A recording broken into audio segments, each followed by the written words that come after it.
नमस्कार। Part 1 physics electromagnetism paper 3 में unit second में हमने electric field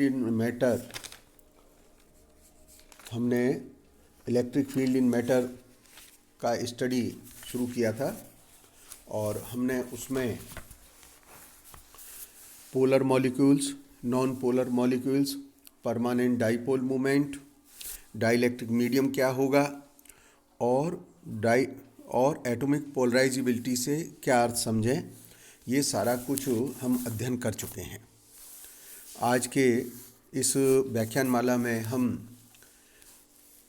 capacitor filled with dielectric, कोई संधारित्र जिसमें कि परावैद्युत माध्यम भरा गया है, उसकी अध्ययन कर रहे हैं। आप देखिएगा,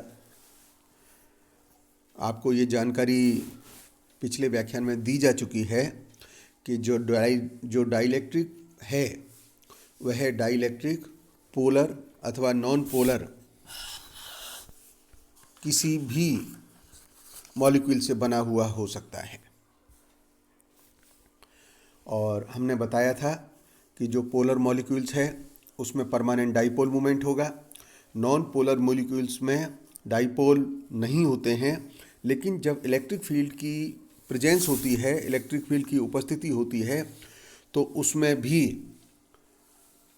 इलेक्ट्रिक डाइपोल बन जाते हैं और विद्युत क्षेत्र की उपस्थिति में नॉन पोलर मॉलिक्यूल्स का जो व्यवहार होता है वह बिल्कुल पोलर मॉलिक्यूल्स की तरह होने लगता है। आप इस चित्र को देखिएगा जिसमें मैंने बताया है कि नॉन पोलर मॉलिक्यूल्स हैं, इलेक्ट्रॉन वितरण का केंद्र और धनावेश का केंद्र कंसाइड हैं, लेकिन विद्युत क्षेत्र की उपस्थिति में ये जो केंद्र है ये विस्थापित हो गए हैं, इलेक्ट्रिक डाइपोल बन गया है और जो इलेक्ट्रिक डाइपोल बना है उसका जो विद्युत क्षेत्र है वो आपको इसमें दिखाया गया है, उसका अलाइनमेंट दिखाया गया है। उसी प्रकार से पोलर मॉलिक्यूल्स हैं, पोलर मॉलिक्यूल्स में परमानेंट इलेक्ट्रिक डाइपोल होते हैं, लेकिन जब उन्हें विद्युत क्षेत्र की उपस्थिति में रखा जाता है तो वो सभी इलेक्ट्रिक डाइपोल विद्युत क्षेत्र की दिशा के अनुदिश व्यवस्थित होने लगते हैं। आप देखिए, मान लीजिएगा कोई संधारित्र है, कैपेसिटर है, और आपने उसकी जो प्लेट है उसको बैटरी से कनेक्ट कर दिया है। बैटरी से कनेक्ट करने के कारण कैपेसिटर की प्लेट पर इलेक्ट्रिक फील्ड E0 जनरेट हो गया है और उसकी जो डायरेक्शन है वो मैंने डायग्राम में दिखाई है। निश्चित रूप से हम जानते हैं कि इलेक्ट्रिक फील्ड E0 का जो मान होगा वो सिग्मा F/ε0 होगा। ε0 परमिटिविटी ऑफ मीडियम है, सिग्मा F सरफेस डेंसिटी है। अब हम क्या कर रहे हैं कि इस कैपेसिटर प्लेट के अंदर एक डाइलेक्ट्रिक स्लैब डाल रहे हैं। डाइलेक्ट्रिक स्लैब डाला जा रहा है, विद्युत क्षेत्र पहले से लगा हुआ है। तो जैसा अभी आपको सिखाया गया, जैसा आपको अभी बताया गया कि डाइलेक्ट्रिक पदार्थ जो पोलर अथवा नॉन पोलर किसी भी प्रकार का हो, तब उसमें विद्युत क्षेत्र की उपस्थिति में जितने भी विद्युत द्विध्रुव हैं, इलेक्ट्रिक डाइपोल हैं, वो सभी विद्युत क्षेत्र की दिशा के अनुदिश व्यवस्थित होने लगते हैं, संरेखित होते हैं, उनका अलाइनमेंट होता है। और इस प्रकार का अलाइनमेंट मैंने इस चित्र में भी दिखाया है। इस प्रकार के विद्युत क्षेत्र के एक्शन के कारण जब विद्युत द्विध्रुव उनका अलाइनमेंट होता है तो हम ये देख रहे हैं कि जो डाइलेक्ट्रिक स्लैब है उसकी ऊपर की जो टॉप सरफेस है उस पर पॉजिटिव चार्ज रह जाता है और जो नीचे वाली सरफेस है उस पर नेगेटिव चार्ज रह जाता है। बाकी जिसको डायग्राम में मैंने डॉटेड लाइन से दिखाया है वो सभी चार्ज एक दूसरे के प्रभाव को नष्ट कर देते हैं, रद्द कर देते हैं।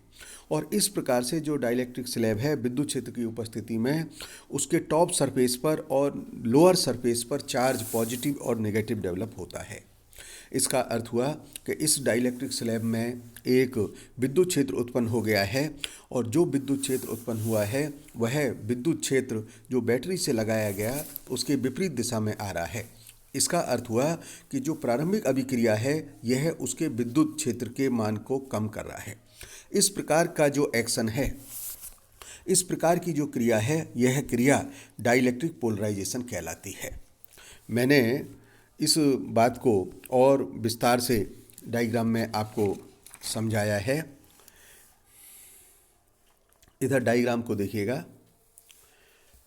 हमने बताया कि जो परमानेंट इलेक्ट्रिक डाइपोल हैं, पोलर मॉलिक्यूल्स हैं, विद्युत क्षेत्र की अनुपस्थिति बताई है प्रारंभ में, और जब विद्युत क्षेत्र नहीं है तो ये सब रैंडमली ओरिएंटेड हैं। जैसे ही चित्र में दिखाया कि एक विद्युत क्षेत्र लगाएंगे तो जो इलेक्ट्रिक डाइपोल रैंडमली ओरिएंटेड थे वो E0 की दिशा में संरेखित होते हैं, अलाइनमेंट होता है, और इनका जो अलाइनमेंट है वह टेम्परेचर और E0 के मान पर निर्भर करता है। टेम्परेचर का मान कम होना और E0 का मान बढ़ने से अलाइनमेंट का मान बढ़ने लगता है, और इस क्रिया के कारण इनका एक आंतरिक विद्युत क्षेत्र भी उत्पन्न हो जाता है। जो आंतरिक विद्युत क्षेत्र उत्पन्न हुआ है वह आंतरिक विद्युत क्षेत्र बाह्य विद्युत क्षेत्र के विपरीत दिशा में होता है, अर्थात उसके प्रभाव को कम करने का प्रयास करता है। डाइलेक्ट्रिक स्लैब, जिसमें प्रारंभ में कैपेसिटर में कोई डाइलेक्ट्रिक स्लैब नहीं है, बैटरी से उसकी प्लेट को जोड़ा गया है, तब उस केस में उसमें इलेक्ट्रिक फील्ड जो जनरेट होगा, उस इलेक्ट्रिक फील्ड का मान है E0 is equal to sigma F/ε0। अब देखिए, जब हमने डाइलेक्ट्रिक स्लैब इसमें रख दी है तो डाइलेक्ट्रिक पोलराइजेशन हो गया है, जैसा अभी आपको बताया।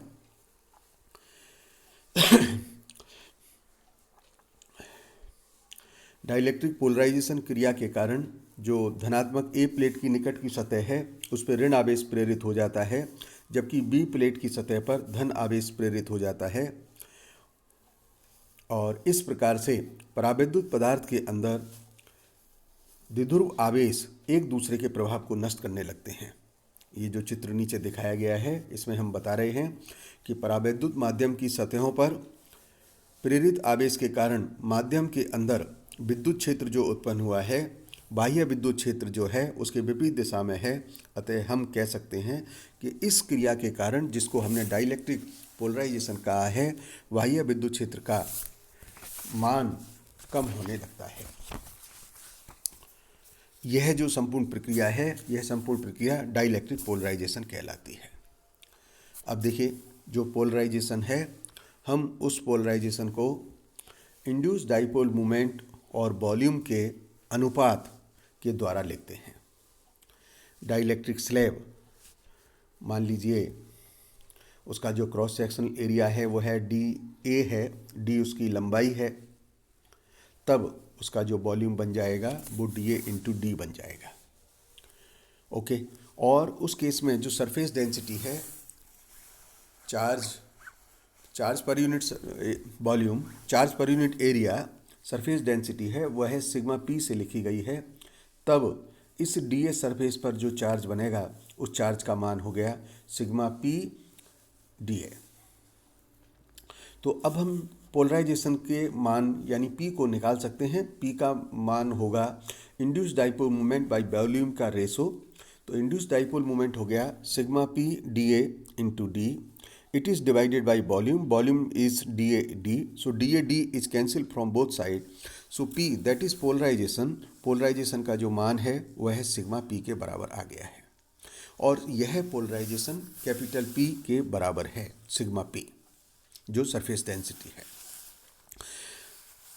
अतः डाइलेक्ट्रिक पदार्थ के कारण जो विद्युत क्षेत्र होगा उसका मान EP is equal to minus sigma P/ε0। Sigma P के बराबर है, इसलिए इसका मान हो गया माइनस P/ε0। P पोलराइजेशन का मान है। अब हम इलेक्ट्रिकल ससेप्टिबिलिटी पर विचार करते हैं। आपको हमने अपने पिछले व्याख्यानों में पदार्थ के आइसोट्रोपिक और एनआइसोट्रोपिक के बारे में जानकारी दी थी। अगर हम कहें कि पदार्थ आइसोट्रोपिक है, अगर पदार्थ आइसोट्रोपिक है तो इसका अर्थ हुआ कि जो विद्युत क्षेत्र है और उसके जो गुण हैं वो दिशा पर निर्भर नहीं करते, सभी दिशाओं के साथ समान रहते हैं। तो ऐसा जो पदार्थ होगा वह आइसोट्रोपिक कहलाएगा। ऐसी स्थिति में पोलराइजेशन यानी P और जो एक्सटर्नल आपने इलेक्ट्रिक फील्ड लगाया है वह दोनों समानुपाती होते हैं, they are proportional to each other, therefore P is proportional to E, और हम इसे लिखते हैं P is equals to epsilon naught chi E। ध्यान रहे एप्सिलॉन नॉट परमिटिविटी है वैक्यूम मीडियम की, और जो काई सिंबल लिया है वह काई सिंबल ससेप्टिबिलिटी कहलाती है।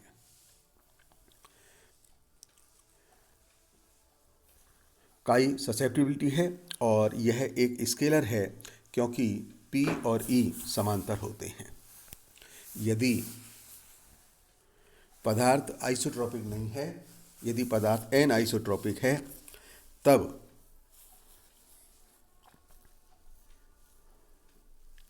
विद्युत गुण दिशा पर निर्भर करते हैं, P और E समांतर नहीं होते, और इस केस में जो काई इलेक्ट्रिकल ससेप्टिबिलिटी आती है एक स्केलर ना होकर के एक टेंसर होती है।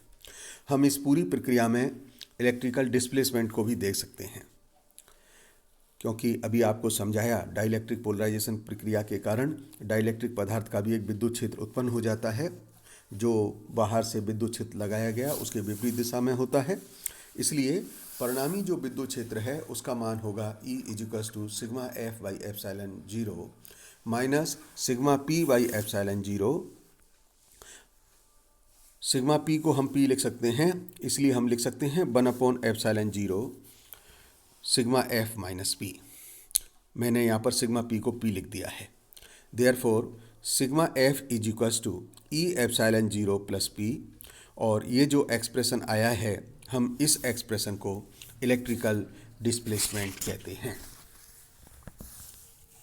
हमने पिछले अपने व्याख्यान में डाइलेक्ट्रिक कांस्टेंट डिफाइन किया था, और मैंने कहा था dielectric constant is the ratio of epsilon to epsilon naught, यानी एप्सिलॉन जो मीडियम है उसका परमिटिविटी और वैक्यूम का परमिटिविटी दोनों का जो अनुपात है, दोनों का जो रेशो है वह डाइलेक्ट्रिक कांस्टेंट के बराबर कहलाता है।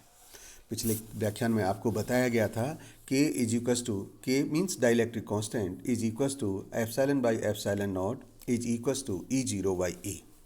Therefore the expression become epsilon E is equals to epsilon naught E0।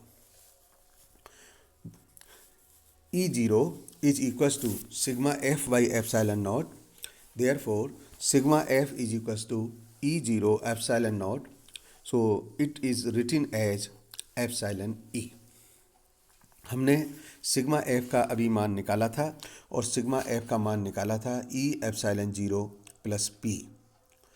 तो सिग्मा F जो epsilon E है उसको रख सकते हैं इस समीकरण में, सिग्मा F का मान रख दिया, epsilon E is equals to E epsilon 0 plus P का मान रख देते हैं जो हमने ससेप्टिबिलिटी में निकाला है epsilon naught chi E।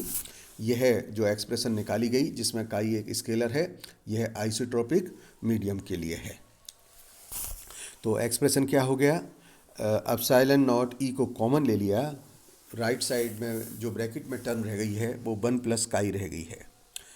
Therefore, epsilon to epsilon naught is equals to 1 plus chi, और epsilon r relative permittivity या dielectric constant is equals to 1 plus chi। इस प्रकार का एक रिलेशन हमने निकाल लिया है। यह रिलेशन आपेक्षिक परावैद्युता या परावैद्युतांक और ससेप्टिबिलिटी के मध्य संबंध है। परीक्षा में यह संबंध कई बार पूछा गया है। अब आप देख सकते हैं कि जो कैपेसिटर प्लेट के मध्य में डाइलेक्ट्रिक स्लैब जो आपने इंट्रोड्यूस की है उसके क्या क्या प्रभाव दृष्टिगोचर हो रहे हैं। For example K that is dielectric constant. तो हम इस रिलेशन से देख रहे हैं कि इस केस में जो इलेक्ट्रिक फील्ड है उसका मान इस क्रिया से 1/K फैक्टर से रिड्यूस हो जाता है। अर्थात कैपेसिटर प्लेट में जब डाइलेक्ट्रिक स्लैब डाली जाती है तो विद्युत क्षेत्र रिड्यूस हो जाता है। उसी प्रकार से E is equals to B/D। तो जब E का मान कम हो रहा है तो डेफिनेटली वोल्टेज का मान भी, पोटेंशियल का मान भी 1/K से रिड्यूस हो जाएगा। Q is equals to C/B, so C is equals to Q/B। तो इस केस में जब हम देख रहे हैं डाइलेक्ट्रिक स्लैब अंदर डालने से कैपेसिटी का जो मान है वो 1/K से बढ़ जाएगा। अगर हम एनर्जी का मान निकालें तो आप देखेंगे energy store inside the capacitor also reduce by 1/k factor. तो ये 4 प्रकार की जो मैंने पॉइंट्स लिखे हैं, ये 4 प्रकार के पॉइंट्स में छोटे छोटे क्वेश्चन हमें पार्ट ए में मिल सकते हैं। और ये जो रिलेशन निकाला है एप्सिलॉन r = 1 + chi, यह रिलेशन कई बार परीक्षा में हमें ड्राइव करने को मिला है। धन्यवाद।